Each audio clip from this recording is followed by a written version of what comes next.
Hello student, आज की video में बनाने वाला हूँ जॉब कोर्स से रिलेटिव। कहने का मतलब जो जॉब कोर्स में पूछा जाता है और एमएस वर्ड की एक एक ऑप्शन आज अपन क्लियर करेंगे। तो एमएस वर्ड कैसे ओपन करते हैं और क्या कैसे होता है वो सारी चीज़ें मैं आपको बताने वाला हूँ। ओके, तो सबसे पहले आप यहाँ से स्टार्ट बटन में जाना। इसके बाद हमको यहाँ पर सर्च बॉक्स में या फिर विंडो प्लस आर प्रेस करोगे आप, तो यहाँ से विन वर्ड आपको लिखना होगा। यहाँ पर ऑलरेडी लिखा हुआ है इसलिए मैं ओके प्रेस करता हूँ। जैसे ही प्रेस करता हूँ तो एमएस वर्ड की विंडो हमारे सामने ओपन हो जाती है। ओके, जैसे ही ओपन होती है तो मैं यहाँ से होम मेन्यू पूरा पढ़ा चुका था। इसके पहले वाली वीडियो में बता चुका था टाइटल बार क्या होती है। टाइटल बार में जो राइट साइड में 3 बटन होती हैं उनको क्या बोला जाता है, लेफ्ट साइड में, ये सारी चीज़ें मैं बता चुका था। आज मैं बताने वाला हूँ इनसाइड मेन्यू। इनसाइड मेन्यू में कौन कौन से ऑप्शन होते हैं, कौन सा ब्लॉक होता है। तो यहाँ पर जैसे ही इनसाइड मेन्यू पर क्लिक करता हूँ तो हमको छोटे छोटे ब्लॉक नज़र आते हैं, जैसे page block, table block, installation block, link, header, text and symbol. ऐसे बहुत सारे अपन को ब्लॉक आते हैं और प्रत्येक ब्लॉक के अंदर जो ये ऑप्शन होते हैं बेटा इन्हें बोले जाते हैं एट्रीब्यूट या कमांड। ओके, तो यहाँ से अपन को कवर पेज, ब्लैंक पेज और पेज ब्रेक ये किस ब्लॉक में है बेटा, पेज ब्लॉक में है। तो उसको यूज कैसे करते हैं, तो यहाँ पर मैं कुछ डेटा लाता हूँ, उस डेटा को लाने के लिए एक फंक्शन का यूज़ किया जाता है जिसको बोला जाता है बेटा रेंड फंक्शन। विंडो प्लस आर यहाँ पर आप सबसे पहले उस फंक्शन को चलाने के लिए इक्वल बटन को प्रेस करें। इक्वल बटन को आप जैसे ही प्रेस करेंगे, मैंने यहाँ पर एक फंक्शन लिखा जिसका नाम है रेंड, और जैसे ही मैं इतना लिखने के बाद एंटर प्रेस करूँगा तो मेरे सामने कुछ पैराग्राफ लिखकर आ चुके हैं। अब पहला ऑप्शन होता है बेटा अपना कवर पेज का। कवर पेज का मतलब ये होता है किसी भी बुक के फ्रंट पेज को लाने के लिए कवर पेज का उपयोग किया जाता है। यदि मेरे को बुक का फ्रंट पेज कुछ इस प्रकार से लाना है, और भी अनेक प्रकार के कवर पेज होते हैं, तो आप जिसमें क्लिक करेंगे उस प्रकार का कवर पेज हमारी विंडो में आ जाएगा। ओके, तो ये होता है बेटा कवर पेज। आप यहाँ पर टाइप कर सकते हैं, यहाँ पर लिखा है टाइप द डॉक्यूमेंट टाइटल, तो इसके स्थान पर हम कुछ चेंज कर सकते हैं, ईयर के स्थान पर कुछ और एक्स्ट्रा चीज़ें लिख सकते हैं। ओके, तो यहाँ पर जो भी लिखना हो, जैसे इसके स्थान पर हमको कुछ लिखना है तो यहाँ पर टाइप कर सकते हैं। ओके, जो भी आपको लिखना होता है। इसके बाद मैं आपको ले चलता हूँ ब्लैंक पेज की ओर। तो यहाँ पर ब्लैंक पेज का मतलब क्या होता है ये आपको क्लियर समझ में कब आएगा, जब हम यहाँ जूम बार से इसका जूम थोड़ा सा कम करेंगे। मैं यहाँ पर जूम कम किया और इस पिक्चर को थोड़ा सा मैं डिलीट करता हूँ। ओके, तो डिलीट करने के लिए सिंपल क्लिक करते हैं और यहाँ पर डिलीट बटन में क्लिक करते हैं तो वो चीज़ डिलीट हो जाती है। ओके, इसको डिलीट करते हैं। अब बोलोगे सर ये डिलीट कैसे होती है, तो आप पहले चीज़ इसको सेलेक्ट करना। सेलेक्ट कैसे होता है, आपके इसके चारों ओर किया जाता है बेटा हैंड कॉर्नर आ जाता है। ये इसको बोलते हैं हैंड कॉर्नर या हैंड कंट्रोल। जैसे ये आता है वो क्या हो जाता है बेटा, डिलीट हो जाता है। ओके, यहाँ से अब मैं बात करता हूँ ब्लैंक पेज की। ब्लैंक पेज का मतलब क्या होता है, हमें एक खाली पेज चाहिए। तो अभी की पोजीशन में हमें ओनली 2 पेज दिखते हैं। पहला पेज यहाँ पर है और दूसरा पेज हमको ये दिख रहा है। यदि मैं चाहता हूँ कि हमको तीसरा पेज चाहिए तो सिंपल हम ब्लैंक पेज में क्लिक करेंगे और यहाँ पर एक पेज खाली आ गया। अब बोलोगे सर कि मेरे को जो पेज चाहिए वो कहाँ पर खाली आता है, किस स्थान से आता है, तो सिंपल है कि जिस स्थान पर जिस पेज में कर्सर होगा। यदि मैं बोलता हूँ कि इसमें क्लिक किया और यहाँ पर मैंने कुछ टाइप किया तो ये टाइप हो रहा है पेज नंबर 3 में, आपके सामने ये टाइप हो रहा है। अब मैं चाहता हूँ कि पेज नंबर 2 और पेज नंबर 3 इन दोनों के बीच में एक ब्लैंक पेज चाहिए। तो हमको सिंपल सेकेंड पेज में कर्सर रखना है। सेकेंड पेज में कर्सर रखेंगे तो सेकेंड पेज के बाद वाला पेज ब्लैंक पेज आएगा।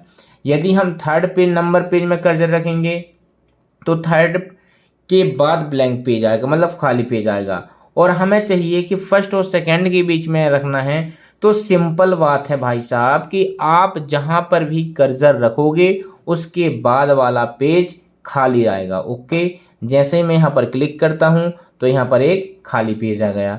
इसके बाद आता है बेटा पेज ब्रेक। पेज ब्रेक का मतलब क्या होता है, थोड़ा सा इसको मैं जूम करता हूँ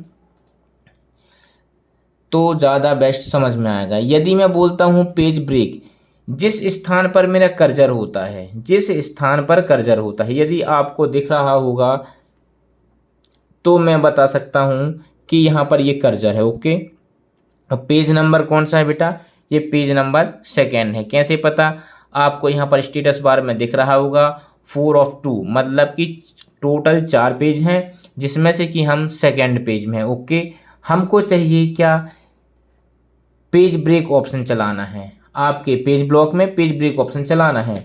जिस स्थान पर कर्सर होता है उसके बाद वाला डेटा, मतलब आपका ये है डेटा, मतलब कि जहां पर मेरा कर्सर होता है उसके बाद वाला डेटा 2nd पेज में चला जाता है। किसके द्वारा, पेज ब्रेक करने से। यदि मैं यहाँ पर कर्सर रखता हूँ, अभी यदि मैं थोड़ा सा इसका जूम कम करता हूँ तो देखना थोड़ा सा 2 पेज यहाँ पर दिखने लगी तो ज़्यादा बेस्ट समझ में आएगा। जैसे मेरा कर्सर यहाँ पर अभी ब्लिंक कर रहा है, थोड़ा सा अच्छे से देखना। ओके, जैसे ही मैं यहाँ से पेज ब्रेक करता हूँ तो जहाँ पर मेरा कर्सर था उसके बाद वाला डेटा अगले पेज में आ गया। इसको बोलते हैं बेटा पेज ब्रेक। ओके, तो यहाँ से पेज ब्लॉक ऑप्शन कंप्लीट होता है जिसमें मैंने आपको 3 ऑप्शन बताए, कवर पेज, ब्लैंक पेज और पेज ब्रेक। इनमें होता क्या है, कवर पेज में एक पेज आता है जिसमें आपको डिज़ाइन बनी बनाई मिलती है, उसके अंदर कुछ डेटा लिखना है तो हम एडिटिंग कर सकते हैं। जबकि ब्लैंक पेज में 2 पेजों के मध्य में एक खाली पेज लेने के लिए किया जाता है और जिस स्थान पर कर्सर होता है उसके बाद वाले पेज में ब्लैंक पेज आता है। ओके, इसके बाद आता है पेज ब्रेक। पेज ब्रेक का मतलब होता है कि आप जिस स्थान पर या फिर जहां पर कर्सर रहेगा उसके बाद वाला डेटा 2nd पेज में चला जाता है, उसको बोला जाता है पेज ब्रेक। इसके बाद तीसरी आता है अपना दूसरा ब्लॉक आता है टेबल। अब ये टेबल ब्लॉक क्या कहलाता है, क्या होता है, क्या नहीं होता है, सारी चीज़ें मैं बताता हूँ। अब बोलोगे सर यदि ये फाइल को मेरे को सेव करना है तो कैसे सेव करेंगे, तो आप सिंपल है ऑफिस बटन में जाइए, इसके बाद आपको यहाँ पर सेव का ऑप्शन मिलेगा। जैसे ही मैं सेव में क्लिक करता हूँ तो सेव का एक डायलॉग बॉक्स खुलेगा। इस डायलॉग बॉक्स को हम मूवमेंट कर सकते हैं। कैसे मूवमेंट करेंगे, सेव अस के ऊपर ये ऊपर वाली पट्टी टाइटल बार कहलाती है और टाइटल बार को जैसे ही हम मूवमेंट करेंगे वैसे ये बॉक्स मूवमेंट होगा। आपको सिंपल लेफ्ट बटन को दबा कर रखना है माउस की और इसका माउस को मूवमेंट करना है तो आपका डायलॉग बॉक्स मूवमेंट होगा। ओके, इसके बाद आपको फाइल नेम, आप अपना नाम लिख सकते हो। ओके, जो भी आप अपना फाइल नेम देना चाहे, तो मैं यहाँ पर डबल के फाइल नेम दिया और सेव कर दिया। तो ये किस नाम से बेटा फाइल सेव हो गई, डबल के से। अब बोलोगे सर कैसे पता, तो पहली चीज़ तो आपने खुद सेव किया है और दूसरी चीज़ आपको टाइटल बार में यहाँ पर दिख रहा है डबल के, मतलब कि यहाँ पर फाइल का नाम लिखा हुआ है। ओके, इसके बाद मैं टेबल ब्लॉक की बात करता हूँ। तो यहाँ पर टेबल ब्लॉक में जैसे क्लिक करेंगे तो एक डायलॉग बॉक्स आएगा। इस डायलॉग बॉक्स में कुछ हमें ऑप्शन दिखाई देते हैं, तो इन ऑप्शनों के बारे में पढ़ते हैं। तो अपन को न्यू में क्लिक करना है तो नया पेज आ जाएगा, यहाँ से क्रिएट करना है, नया पेज आ गया। ये नया पेज छोटा है क्यों, क्योंकि आपका जूम बार यहाँ पर कम है, कम से कम आपको 100% रखना है। थोड़ा सा मैं ज़्यादा कर लेता हूँ। इसके बाद हम चलते हैं कहाँ पर, इंसर्ट में, टेबल ब्लॉक के अंदर क्लिक करते हैं तो यहाँ पर आता है पहला इंसर्ट टेबल। हम जितने कॉलम और रो सेलेक्ट कर रहे हैं यहाँ पर हमको टेबल बनी बनाई आ चुकी है। ओके, और यहाँ पर कितने कॉलम हैं बेटा, 1 2 3 4 5 6 7 8 9 10 कॉलम है। मतलब जो हमें ऊर्ध्वाधर के रूप में मिलती हैं उनको कॉलम कहते हैं और जो हमें क्षैतिज रूप में मिलती हैं बेटा इनको रो बोला जाता है। ओके, और रो और कॉलम के कॉम्बिनेशन से जो एक चाकोर डब्बा मिलता है बेटा उसे सेल कहा जाता है। तो कॉलम होता है हमारा क्या, ऊर्ध्वाधर, रो होती है अपनी क्षैतिज, और रो और कॉलम के कॉम्बिनेशन से जो ये चाकोर डिब्बा मिल रहा है इसको बोला जाता है बेटा सेल। अब इससे होगा क्या, इससे हमको टेबल का निर्माण होता है। लेकिन मैं चाहता हूँ कि हमको ऐसी टेबल मिले कि हम अपने अनुसार जितने कॉलम हो और रो हो उसको टाइप करके लाना चाहते हैं। तो इस टेबल को पहले मैं डिलीट करता हूँ। इस टेबल को डिलीट करने के लिए सबसे पहले आपको टेबल सेलेक्ट करना होगा और शिफ्ट के साथ डिलीट बटन को प्रेस करना होगा, तब आपकी टेबल डिलीट हो गई। यदि आप सिंपल टेबल को डिलीट करोगे तो नहीं होगी। ओके, इसके बाद मैं इंसर्ट में जाऊंगा, टेबल में जाऊंगा। इंसर्ट टेबल में जैसे ही क्लिक करूंगा इसका डायलॉग बॉक्स ओपन होगा और आपसे पूछ रहा है नंबर ऑफ कॉलम और नंबर ऑफ रो। यदि मैं यहाँ पर 5 कॉलम और यहाँ पर 3 रो लिखता हूँ तो यहाँ पर ओके करता हूँ तो 5 कॉलम और 3 रो आ गई। पहला कॉलम, दूसरा कॉलम, तीसरा कॉलम, चौथा, पांचवा, और यहाँ पर फर्स्ट, सेकंड और थर्ड 3 रो है, 5 कॉलम है। ओके, तो इंसर्ट टेबल का बस यही काम होता है कि हमारा कितने रो कितनी कॉलम चाहिए। ओके, इसके बाद ड्रॉ टेबल। यदि मैं चाहता हूं कि ये टेबल मैं अपने हिसाब से बनाना चाहता हूं तो खुद आप ड्रॉ कर सकते हैं। ड्रॉ करने के लिए सिंपल ड्रॉ टेबल में क्लिक करें, फिर हम माउस की लेफ्ट बटन को दबा के रखेंगे और एक टेबल का निर्माण इस प्रकार से करेंगे। ओके, तो यहाँ पर अपन को एक बॉक्स आया। अब इस बॉक्स में कितने कॉलम रखना है हमको सिंपल कुछ भी नहीं करना, कॉलम बाइज कॉलम बनाते चलना है। इस प्रकार ये ड्रॉ टेबल टूल की सहायता से एक टेबल का निर्माण आसानी पूर्वक हो सकता है। तो मैं यहाँ पर एक टेबल का निर्माण कर लिया। यदि मैं चाहता हूँ इसके भी 2 कॉलम तो यहाँ से कर सकता हूँ। ओके, यदि मैं चाहता हूँ कि इस कॉलम कुछ इस प्रकार हो तो ऐसे भी कर सकते हैं।